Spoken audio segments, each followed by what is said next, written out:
Hi everyone, welcome to our channel let's learn daily. So இந்த video நம்ம என்ன பார்க்க போகிறோம் அப்படின்னா, நம்மளுடைய 50 days சேலஞ்சில் இன்றைக்கி 17th டேக்குரிய போர்ஷன் தான் பார்க்க போகிறோம்.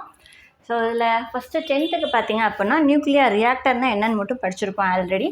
அதோடய காம்பனன்ட்ஸை எக்ஸ்பிளைன் பண்ணுறது இந்த இதில் படிச்சுக்கோங்க. ஸோ இதோட சேர்ந்த நியூக்ளியர் ரியாக்டர் அதோட யூஸ் எல்லாத்தையும் சேர்த்து பார்த்துக்கோங்க. Next X ray should not be taken off and why reasoning question. Next lesson 7ல் எக்ஸாம்பிள் ரோமன் நம்பர் 4 இருக்கிற எக்ஸாம்பிள் சம்ஸ் 3லேருந்து 4 சம்ஸ் இருக்கும். மாஸ் வேல்யூ கால்குலேட் பண்ணுறது, நம்பர் ஆஃப் மாலிகுல்ஸும் அதேமாதிரி வால்யூமும் கொடுத்துருந்தாங்கன்னா கால்குலேட் பண்ணுறதுக்கு இருக்கும். ஸோ அந்த இது. Next relation between relative molecular mass and vapour density ரெண்டுக்கும் நடுவில் உள்ள ரிலேஷனை டெரைவ் பண்ணுங்கள் அப்படின்னு இருக்கும். ஸோ அந்த கொஷின். ஸோ இன்றைக்கி 10th போர்ஷன் அதுதான். ஸோ 11th வந்து ஒரு எக்ஸாம்பிள் சம்ஸ் மட்டும் தான் கொடுத்துருக்கோம். ஸோ ஆல்ரெடி கொஞ்சம் எக்ஸாம்பிள் கொடுத்துருப்போம், அதோட இதையும் சேர்த்துக்கோங்க. Example 4.1, 4.4, 4.6, 4.7, 4.13, 4.14, 4.18, 4.31.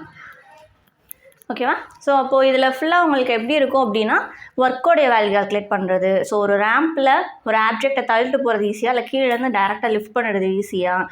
Next kinetic energy value calculate பண்ணுறது, ஒர்க்கோட வேல்யூ கால்குலேட் பண்ணுறது, இது மாதிரி தான் இருக்கும். ஸோ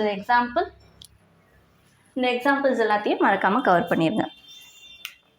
நெக்ஸ்ட்டு 12th ஸ்டாண்டர்ட்க்கு வந்து uses of Foucault current. Next mutual inductance between pair of coils. Next induction of EMF by changing area of a coil. So இது ஃபுல்லாமே டீட்டெயில் கொஷின்ஸில் தான் இருக்கும். 3 மார்க்குக்கு ஏற்றாப்பில் பார்த்துக்கோங்க மொதல் உள்ள 2 கொஷின்ஸும். ஸோ மறக்காமல் இன்னைக்குரிய போர்ஷன்ஸ் எல்லாத்தையும் கவர் பண்ணிக்கோங்க. இதுக்குரிய வீடியோஸ் வந்து உங்களுக்கு ஆல்ரெடி ப்ளேலிஸ்ட்டில் இருக்குது. ஏதாவது உங்களுக்கு டவுட் இருந்துச்சுன்னா அதை மறக்காமல் செக் பண்ணி பாருங்கள். தேங்க்யூ.